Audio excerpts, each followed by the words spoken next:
турган көчө именно Мичурина деген кичинекей кесип бар да түзүндү. Ошол ичке көчө, конечно, элдер чыгып кетишкен. Анан ошол көчөдөн улам суу жарылып, улам канализация киргизишип, улам казып атат да ошол түпкүзүп. Эти кызыл ишип менен черепшемен жалган 4 үйдү Татьяна Бакиева 4 подружка менен кварталын курган.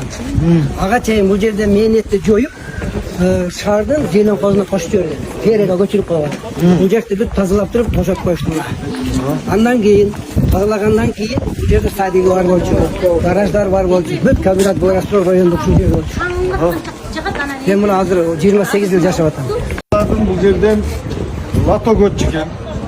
Лоток турабы? Тротуар тротуар лотокту жок кылып туруп мына жерде бир байманап офис алып турдагы лотокту жок кылып берди. Мен талап кыламын ушул шаардын мэринен, прокурордон, тиешелүү жетекчилерден мына жерге элдин суусу өтө турган лотокту анан тротуарды ордуна коюп коюш керек. Бул боюнча кат жазганбыз деген атаңча парковка жер эме боюнча генплан боюнча тротуар өтөт. Стихийный парковка кылып алышты.